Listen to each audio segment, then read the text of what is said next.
All right, we're back. Atlanta Sports Guys back here on a Friday afternoon. Max Marcovitch, Garrett Chapman, both back in the building. Very, very excited to have both Atlanta Sports Guys join me on this Friday edition where whatever we talk about will not matter in an hour because the NBA has decided that content never sleeps and that things have to get done and deals have to be made. I thought about doing a whole bit based on the Brian Windhorst appearance on First Take this morning and just seeing if I could start the podcast in a similar way. But I was like, I don't have the energy. I can't do it. Like, that was art. That was cinema. People forget that was absolute cinema from ESPN's Brian Windhorst today. But he was also right because the Jazz traded everything for Rudy Gobert, essentially outside of Anthony Edwards and Karl Anthony Towns. But Max, you wanted this to be the first question. In terms of Rudy Gobert and Dejounte Murray, which feels like forever ago that the Hawks just traded for Dejounte Murray. But did Schlink do the right thing, pick the right deal by picking Dejounte Murray now that we know what the cost would have been to trade for Rudy Gobert?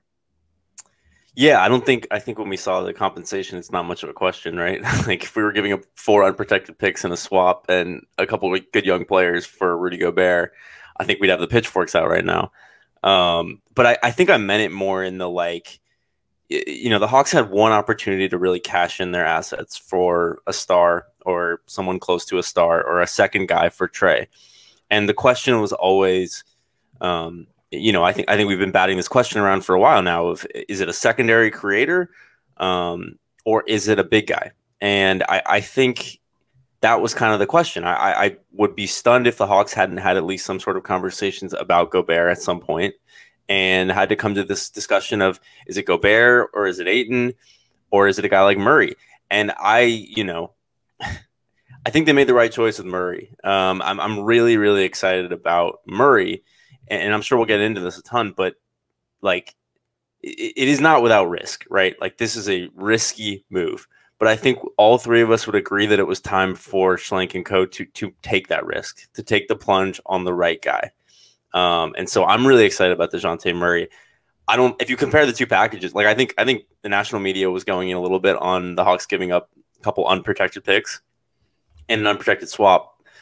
But if you compare the two packages, would you rather pay 4 unprotected picks in the swap to pay Rudy Gobert $40 million, or would you rather do 2 unprotected picks, 1 heavily protected pick, and 1 swap for a 25-year-old all-star guard on a $16 million deal? Like, I don't think it's even close. So, and 3 I'm really in control. 2 years, right? I think it's 2 years, and then whatever. Regardless, I'm really, really pumped about the Trae Dejounte backcourt. I'm a little less pumped about the Huerter trade, but we'll get there. And you know, it's funny because, like, the trade happened. It's the biggest trade the Hawks have made and biggest move the Hawks have made, and I don't even know how long. And, you know, how 12 hours later, it's KD. It's all KD. KD everywhere. No one even talks about DeJounte anymore. What do you think, Garrett? I mean, the media moves fast, right? I mean, we're already not even talking about this, and we're going back to almost exactly what we're used to with the Atlanta Hawks. And yeah, I'm not 100% sure if I thought it was 3 years. It could be 2 years. But the point is, I mean, look, the Hawks needed another guy who can handle the basketball at a high level. And Dejounte Murray is that guy. I mean, this is a guy who is one of the best pick and roll point guards or guards in the NBA. But my biggest question is, can these guys play off of the basketball effectively? If they can, this is a slam dunk. This turns into what potentially like Chris Paul and James Harden, like what those guys were. Chris Paul with anybody, like Devin Booker is another one of those guys. I mean, if they can both play off of the ball, you can see some serious success. However, what we've seen from these two guys throughout the course of their career is that they want to have the basketball in their hands. So that's the big question mark for me. Like, if they can play off of the basketball, we've seen what Trae Young has done in a small sample size. I mean, he shot like 45% from 3 or something crazy. So if he can do that and we get Trae Young some catch and shoot opportunities, the sky is quite literally the limit. But the next question as far as roster development goes is what we're going to do with the front court. I mean, is Clint Capella going to be here? Does John Collins want to be here? Chris Kirshner had a report that said basically that John Collins was sick and tired of dealing with all this stuff. He was out. He's never said anything himself, as far as I know. And I think he would be a solid person with a guy like Dejounte Murray added to this rotation. But I mean, if he wants out, he wants out. I just don't know how they're going to backfill the position for John Collins. I don't know who else out there anymore. But well, John Collins, it's like he has every right to be pissed because he's been involved in trade rumors and his name's been out there forever. So it's like at some point, just trade me. Like it's not good for my mental health. It's not good for like me trying to buy in on this team and this culture and everything when I'm not involved in it in every future conversation. It's not John Collins building with this group. It's just Trae, and it's Capella, it's Onyeka, it's DeAndre Hunter. And that's something we'll get into in a second as well, because that's now very much on the forefront for Schlink and what he decides to do there. But I think your point is well taken in terms of John and I think we were texting about this, where no matter what they do for John outside of like a Harrison Barnes type thing, they're getting less back. Like you're getting picks back that you gave up in the Dejounte trade. So if you move John Collins, the roster gets worse in the short term, because most trades for John Collins, it's teams that are contenders or they're guys. Like if you trade John Collins to a good basketball team who wants to win now, they're not giving up the equal value for John Collins. They're trying to beef things up and trying to leverage you to give them John Collins. And they're like, hey, we'll do maybe one unprotected or something. But like you're not getting real players that can help you and fill that 4 spot on your roster. So like as awesome as Harrison Barnes would be in Atlanta, I think Schlink knows this too, and why threading the needle on a John Collins trade is so complicated is that you're going to lose it in the short term. I don't think there's a way around it, losing it in the short term. And it's basically doing John a solid wherever you move him, but just making sure that you get some stuff back.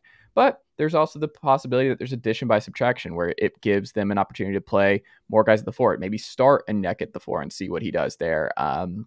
You slide in Jalen Johnson into this rotation finally, because I had some folks reach out to me about like the Huerter trade. And it's like, well, somebody has to start getting moved. If you're going to take all these wings and you're going to draft every Duke wing from the last 3 years, then somebody has to move. Part of the value in Kevin Huerter was he was making nothing and being not a lottery guy and good value for a while. Now it needs to be AJ Griffin, or it needs to be Jalen Johnson. It needs to be one of those guys they need to play.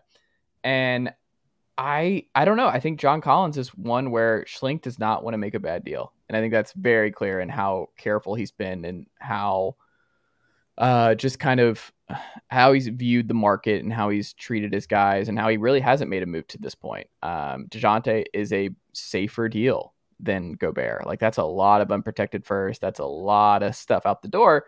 But I also think I feel like when 5 years from now, we're going to look around the league and everybody's got somebody else's picks. Like that just seems like where we're going to is like they're moving picks and they're moving. It's like, if we need to get more picks, we'll trade our current guys and we'll get unprotected back. So it's just, no one's going to have their own picks, kind of like what Atlanta's had, because there's just so much player movement and people just keep throwing around each other's picks. Like the pick that we went to San Antonio, the first one is the Charlotte pick. That's the 2023 Charlotte pick. So I don't know. I think two things can be true. The Dejounte is a better bet than Gobert. I also just think they're going to lose the John Collins trade. And I think that's just kind of what happens when you wait this long, and his just kind of where the Hawks are at with him, where everyone around the league knows John Collins does not want to be there. And he thinks that he's played his last game in Atlanta. You're not getting you're not getting win now guys for him back. Like it's just not happening. But here's what I'll say about Collins and Huerter, and I'm a little bit skeptical about the Huerter deal. But here's what we can say that I think is a little bit complimentary to the Hawks, in that Schlink clearly believes in not relinquishing assets for nothing. So I think it's quite clear that he didn't see John Collins as part of the long-term picture in Atlanta. But he wasn't going to lose John Collins last offseason for nothing. He was going to pay. He was going to wait out that contract. He was going to sign it and figure it out later. And that's what he's doing. And the same can be said for Huerter, right? Huerter is not John Collins' caliber player. He's a useful role player. He's a valuable NBA player. They signed him to a relatively team-friendly deal, I think. They kept the asset, and now they get a couple expiring wings and a first-rounder for it. And so I don't think Schlink has let perfect be the enemy of good here. But I also think you can – who are the 4 guys right now on the Hawks roster that are locked in as the core?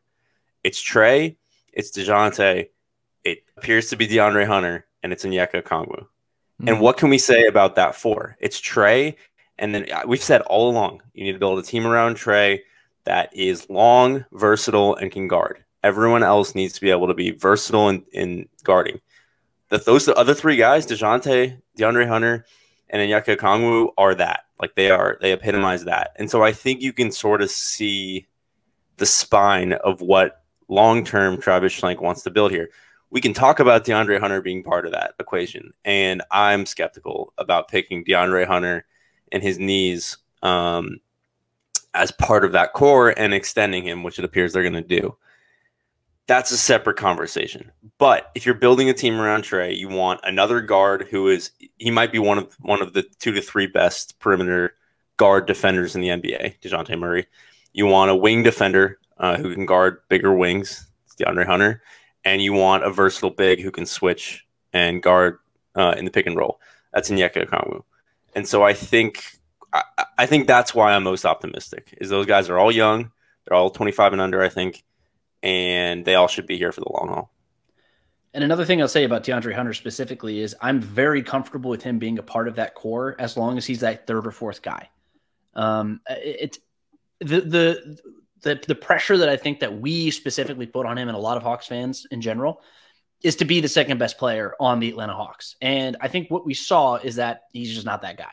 But I think this addition with Dejounte Murray specifically is going to help him astronomically, where he can actually be more of a 3-and-D specific player rather than being like the primary defender on somebody and then have to we're going to lean on him to do some sort of development and do the catch and shoot, but he also needs to put the ball on the floor, and he's just not that guy. Like in the basis of this offense that we're going to be having with Bogi Bogdanovic coming off the bench, he's not going to have to dribble the basketball, which I think is fantastic. I think that works well for him. At no point is he ever going to be the second option. The more that he is in the catch and shoot on offense, I think the better the Atlanta Hawks are going to be on offense. And then the more energy he's going to have on defense to guard some of the better the better offensive players and bigger players. And Onyeka Okongwu, I mean, we've talked about the length of him. I mean, you mentioned it just now. We've just sort of salivated over the fact that he is just a stud in the post. And he's agile and athletic enough to go out to the perimeter on more agile and athletic offensive threats like a Giannis or a Joel Embiid. And he has shown that he's capable of doing it. And he did that as a rookie. So look, I'm really excited with what this team can be, but they are gambling right now. This is a pretty big gamble. The big thing is, like you said, Chase, like John Collins, I don't see how they win a trade right now. I don't see how they were going to go send somebody to go get Rudy Gobert or something, or DeAndre Ayton maybe. I don't see how that works. I don't see how that fits into what the team is doing right now, unless you're also moving Clint Capella for a pick. Like you could send Clint Capella and then maybe a Bogi or I don't know how it works. I really don't know how you send Jalen Johnson maybe to Phoenix. I don't know what you do, but based off of the current roster construction, I'm comfortable with the team. If John Collins wants to play here in Atlanta, I'm comfortable with that. I think he's going to continue to develop that shot too. So I just don't know where he's going to get the looks. Well, Gent's gone, so that's out. He went over he's in LA, right? Like Gent's he was Collins' personal shooting coach, right? He's basically been responsible for Collins becoming a 3-point shooter. Have they replaced that spot? Is it just going to be Van Exel? Is he moving up to assistant coach? Is that what's happening there? Do we know? I don't know. It's a pretty limited spot. Like it's just Nate's son, and then Joe Prenti, I think, is all that I think is locked in there. I don't know. Yeah. Do you guys think the choice was keeping Huerter or Bogi? And if it was, which one would you have picked? Hold on, I think Max. they made the right Hold decision. on, Max. They made the right decision here. Yeah, Max. Bogi Bogdanovic is yeah. I completely disagree. Well, I think every I think five-man lineup with Bogi, and when you watch Bogi, the answer is assuming Bogi. he's healthy. Assuming he's healthy. Well, why are Bogey's you the assuming answer. he's healthy? But you can't That's stay the healthy. big assumption. This is my problem. This is my problem with Hunter too. Like they have prioritized Yeah. extending Hunter, and I completely agree with everything you said, Garrett. Like this is the perfect role for DeAndre Hunter. Instead of trying to make him into like Jaylen Brown or Paul George or something, like this is what DeAndre Hunter is supposed to be. But what makes us think? And Chase has been all over this since his second year in the league, first year in the league. What makes us? What is the evidence that he can be healthy? And that's my problem. Is like he's probably our third or fourth most important player coming into the season, but in some ways he's the most important player because there's no like for like replacement on the roster for DeAndre Hunter at all. And I think that's why you draft AJ Griffin and Jalen Johnson in consecutive years.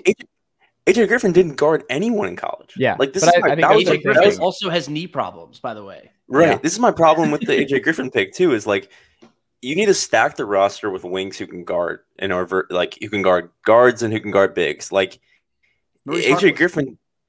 Right. Like I don't mind starting at the 4. By the way, let me go ahead and lock that in. Opening night, he's starting at the 4. I don't mind the flyers on Justin Holiday and Mo Harkless. Like those are good bodies to have. Like you need more of them. But if DeAndre Hunter goes down, you're starting